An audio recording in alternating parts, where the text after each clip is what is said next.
Please welcome Yorke Rhodes, co-founder of blockchain at Microsoft.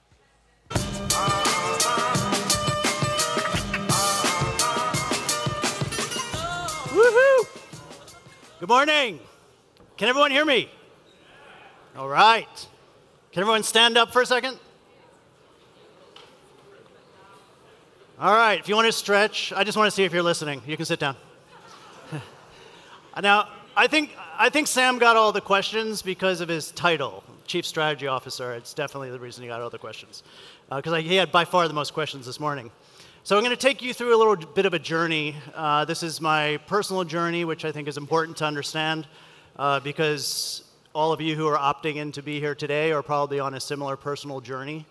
And this journey also maps the journey of Microsoft. So we're going to do a little prehistory and post-history for history fans. And then we're going to talk a little bit about tokenization and what does tokenization mean and why is it special today and why is it something that maybe we have been doing for a long time but we just didn't realize it. So I will jump right in. Oh, there's the slides. This is the colorful me, by the way.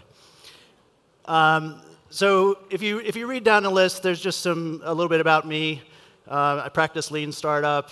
I put my gender on here as techno-curious in case anyone is that gender. Let me know. I actually teach at NYU for about, I don't know, 7, 8 years now, maybe 6 years. I don't know, something like that. It's been a lot of years. And I teach e-commerce, and that's actually where I first came across Bitcoin as a payment vehicle. So that sort of started me thinking about, why is there something different going on in this space? And that was quite some time ago.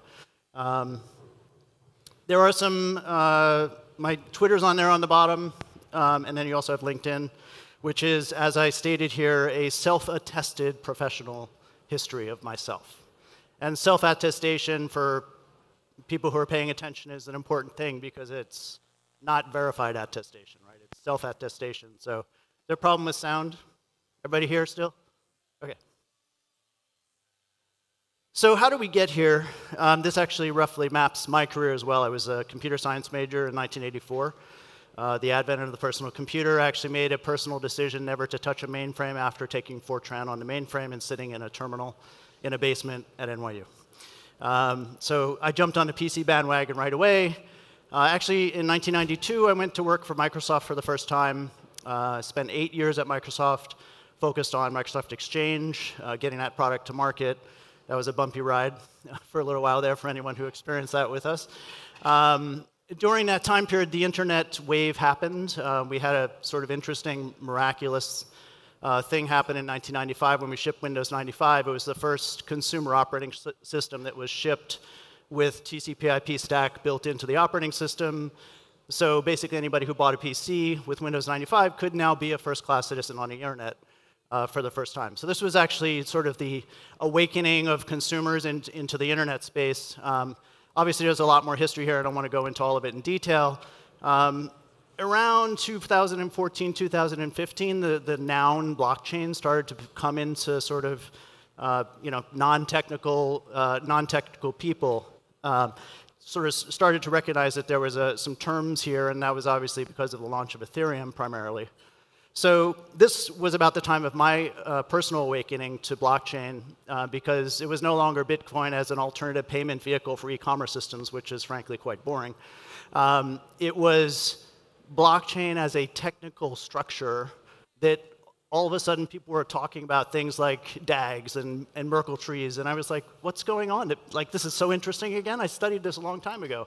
And so I started reading, because as I said, I'm techno-curious. I'm basically a passionate technologist. So I read literally for 6 months. And this was relatively early in the space. I think Joe's company was about 5 people at the time. The reading continued literally full-time. So I was doing my job at Microsoft. I had just returned in 2014 in November. And literally spent 6 months on top of my job because I felt like the more I read, the more this was the future to me. And it was a repeat of the internet that I had lived through before. And so that kind of brought me to trying to figure out, oh, this is me studying, by the way. And these are some books on my shelf. Actually, these are very consumable books for non-technocrats. There's a lot of interesting books here. There's some that are mostly blockchain. What's really interesting is I noticed there's a trend in books, like in How Money Got Free and also in The Truth Machine by Michael Casey. What they do is they put your name in the index in the book, and so it's really easy to get you to buy it. So, so that's why I have these on my shelf. I guess it's easier than writing a book. By the way, I heard that it was 500 hours to write a book recently, by the way, just in case anyone's thinking about it. A lot of work. So then I had to figure out, as I said, I had just returned to Microsoft 6 months before I started doing this. That was a hard decision for me because I had been there when it was a very small company, 6,000 people in 1992. And did I really want to go back to a big company? Did I want to spend time, going what I felt like was going backwards in my career? So it was a very hard decision to go back, and now I was like in this quandary where I had to figure out how to do blockchain at Microsoft.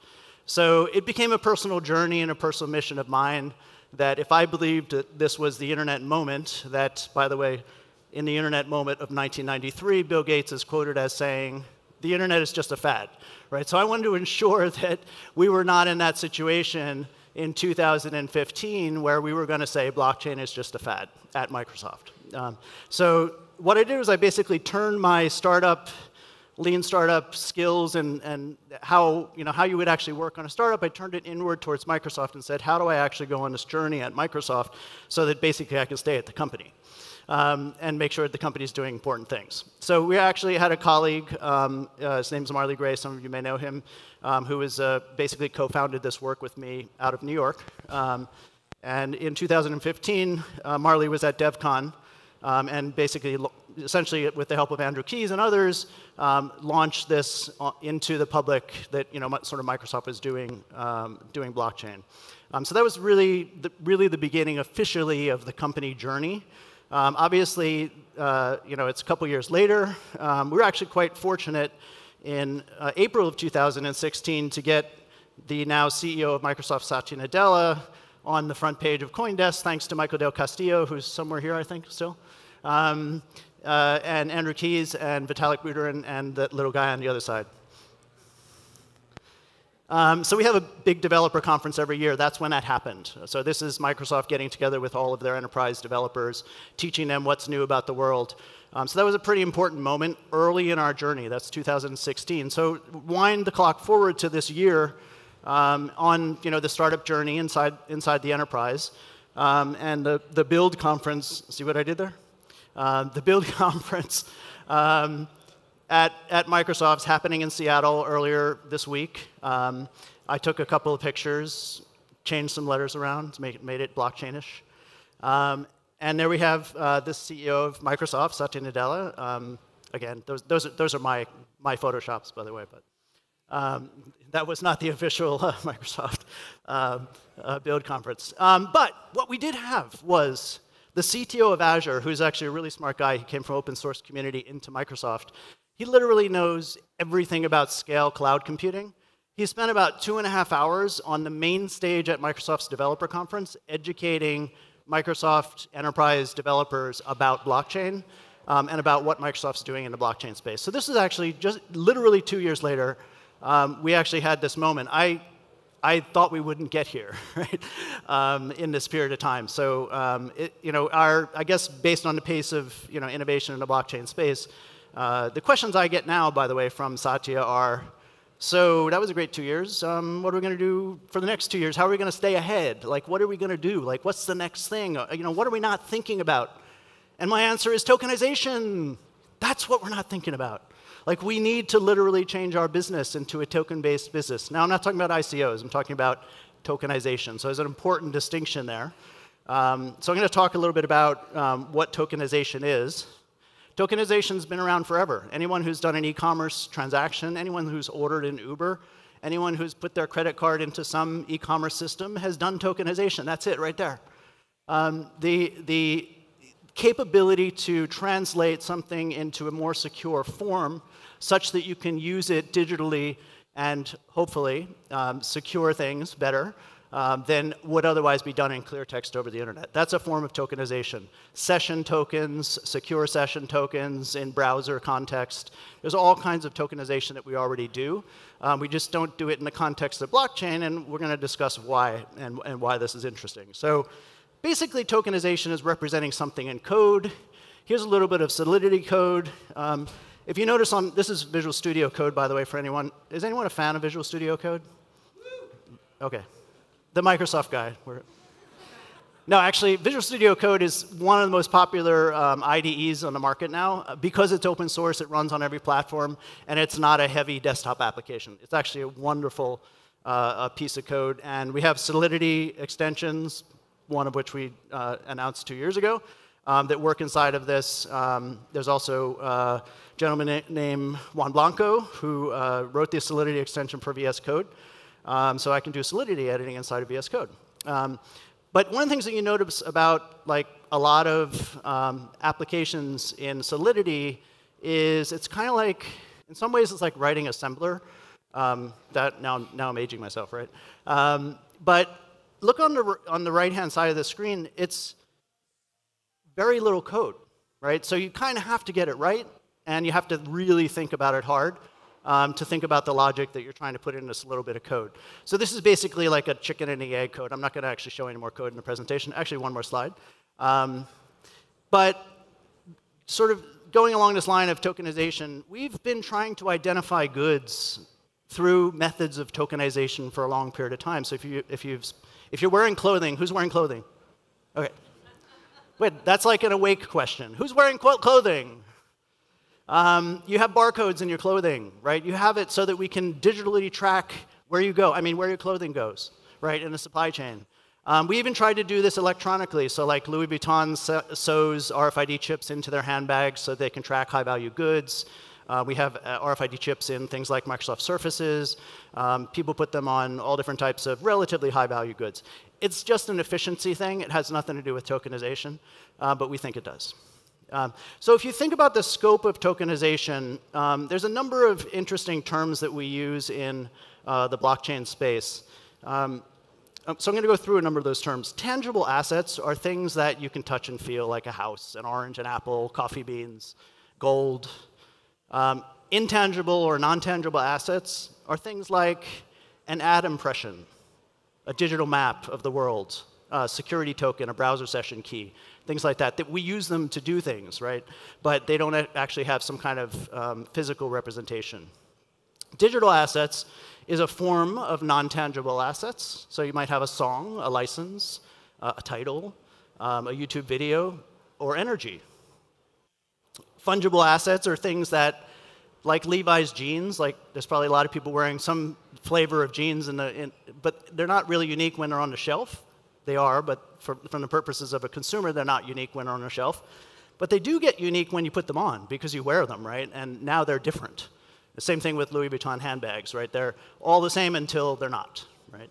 So that's an interesting example of a fungible asset moving to a non-fungible type of asset. And so I included that in the category of anything once owned becomes different, and therefore it's fungible in some ways. A house, for example.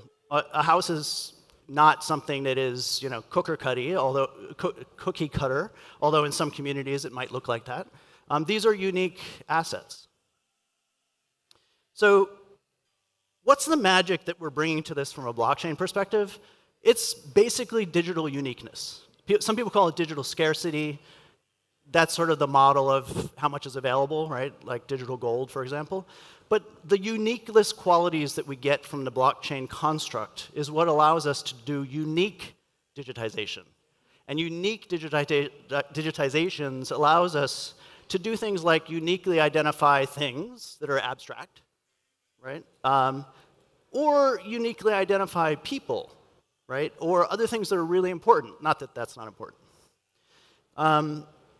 So tokenization, basically unique representation of physical objects, is also possible. So both digital and physical, this is important. So you think about, what do I want to do, say, for example, with a Microsoft Surface? How would I actually uniquely identify this particular asset? And why would I want to do that? The general reason is proof of genuine is a big problem in the technology industry. So one of the ways that we can uniquely claim something is unique is by attaching attributes to it. So we have this wonderful construct in the blockchain in the security sphere called SHA-256, creates a unique 256 character representation of some gobbledygook of mess, right? So you can say, I'll put in a picture of an asset, I'll put in a scan of the BIOS on a computer, I'll put in chip names and all kinds of stuff that I can actually scan automatically to come out with, in the end, a attribute that I attach to a unique representation in blockchain, which now lets me uniquely track this physical asset and know that it's unique. Because I can rerun that same algorithm where I take the pictures and scan the BIOS and do all that to determine later on, is that actually that item, or is it some other item? Now, you could say that in some cases this is a fungible item, right? It's a fungible good, certainly when it's sold. But it might be non-fungible if someone replaced a chip, right? So now it's actually not the same item anymore, right? So it's important to understand that. So basically, you take whatever the inputs are, you create hashes that lets you actually associate unique attributes associated with thing. You then hash those all together again, and you get this short number that's a unique representation of that thing. You attach that to an identity key on blockchain. Now you've got a unique way to uniquely track things. This is what tokenization is. So it's not just uniquely tracking CryptoKitties, it's uniquely tracking everything. This is a pretty big leap because it's not just about tracking, it's also about code. So people talk about programmable money. This is programmable things. Right? When we think about object-oriented programming, we have methods and functions associated with those things. So now we can have all kinds of properties and functions and event states and methods associated with those things, like consumption on a license, consumption on a song, ownership parts of a song, for example. So this is actually a fairly sizable chasm. So I think we have to tell stories that allow people to sort of walk across the chasm. And one of the stories I like to tell is actually about cars, because it involves uniquely representing quite a few different things. In this case, we've got a BMW electric vehicle. We've got an institution in Germany called RWE Energy, which is one of the big energy utilities. We've got me, so I have a unique identity. We've got a charging station, which is a thing, which has a unique representation. We have the home, which we identified before as a tangible asset. And so now this is actually fairly simple, right? Everybody does. Does anybody have an electric vehicle? Electric vehicle, owners. OK, it's not San Francisco, clearly. So tomorrow, I want to allow my neighbor to charge their electric vehicle at my house. Today, the only way to do this would be through barter, right? I would say to my neighbor, hey, you can charge at my house, I'll charge at your house. Don't worry about the electrical costs. It's going to go on our respective bills. We'll call it a day, right? That's called bartering. But what if you wanted to actually make this possible through the same infrastructure to actually transit the electrical charge through my infrastructure, have a way to associate his account through that infrastructure, where you start to decouple things that we make assumptions about in today's society, like if I have a utility meter, it's my electricity, right? Actually, if I have a utility meter, it is an electrical outlet that if I could properly identify who hooks up to it, they can transit that electricity across my meter, right, without it charging me. So you start to break apart the assumptions that we make about how things happen in our existing societies, not just in our technical stacks. And that's when tokenization starts to become really interesting. So another example is you're driving along, and they're actually doing this in Europe, where the Department of Transportation has inductive charging plates at stoplights.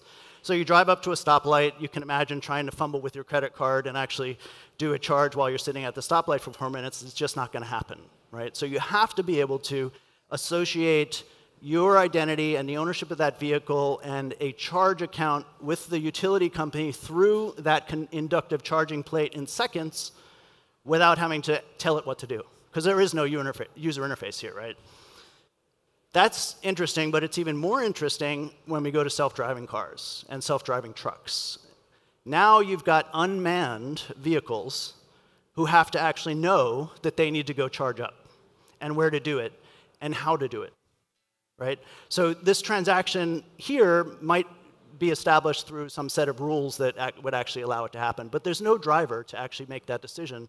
So there's all kinds of automation that has to happen there. So if you take a look at the types of things that you have to do to actually tokenize a person, in this case I've tokenized myself. I've put some I put some descriptions in there that make me unique and actually associate me with children, like CryptoKitties have children, right? And other colleagues and things like that. So reasonably, you could determine based on these attributes that I'm me, right?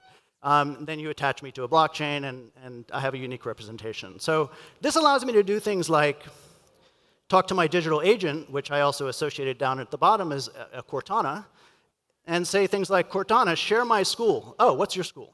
How do I find that? That's somewhere in a schema. I have to go look it up, right? And how do we know that that school is your school?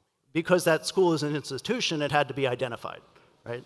And I want to share it with another institution, which is called the Alumni Association, and I want to associate some rules like period of time with it. So that's as important. And when we think about consumer-owned identities, these are types of things that you're going to have to do. Because you don't want the identity information to be out there forever like it is in Facebook. Oh, I didn't say that. So here's another example. Cortana, modify my IoT alarm clock. We're making an assumption it's online. That it would take longer to get to work than normal. What's normal? Where's work?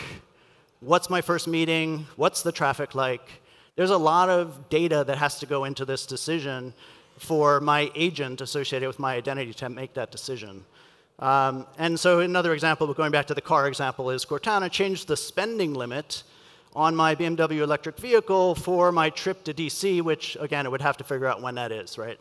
So there's a lot of power when you start to break down things into identities and relationships and effectively tokenize the world around us. So we're doing a lot of this type of thinking now at Microsoft in terms of how do we move our business into the next realm of decentralization by looking at tokenization. So this is sort of the wrap-up of this presentation. So I will, while this is happening, I take questions. And I hope that I have more than Sam.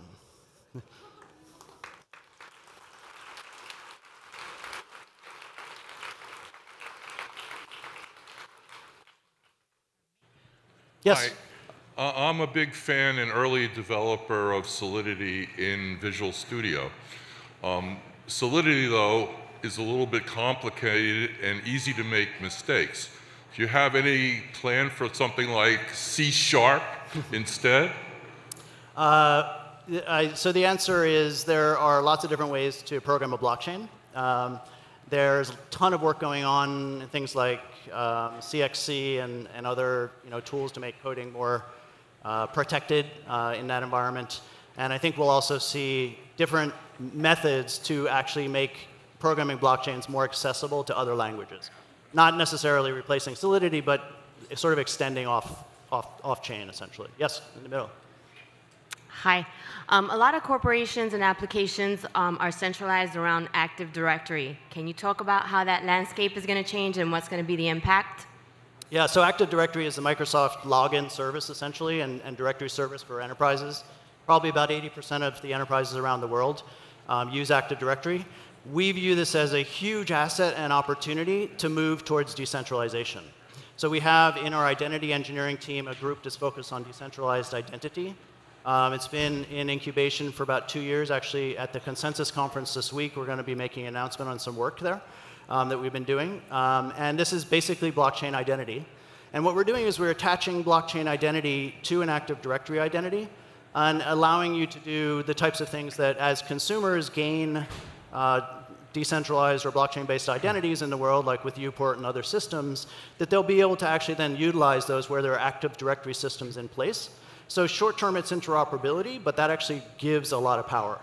And we're doing some of this today in the product that we just launched this week, which is called Blockchain Workbench, where we associate an Active Directory identity for permissioning inside of an enterprise with a blockchain ID so that you can actually associate permissions from an enterprise into a blockchain identity. So that's sort of the first step on that. Look for the announcement coming in the next couple of days. Question in the middle. I'm still having trouble convincing myself of the utility of blockchain in these specific examples you mentioned. Could you make a case for why you really need the blockchain as the background infrastructure, for example, for these electric vehicle charging examples? So there's not a one-size-fits-all blockchain. There's also not a one-size-fits-all scalable solution. Identity plays a big part in these systems. In some cases, they're, I look at blockchain as sort of like an index. It's a sequence index for transactions, and those transactions could be multi-signatures about the state of events of something like transfer of electricity. It's basically an immutable log. There's a tremendous value proposition in having that. It's not something that has existed before. The public blockchains give us these immutable identities that are unique. That's something that hasn't existed before. So there's a lot of properties. Obviously, it's not enough time to completely answer this question, but there are a lot of properties that haven't existed before that actually will help you get to these sort of new fabrications of how we think about interactions in our daily life. Other questions? Oh, all right. Last question.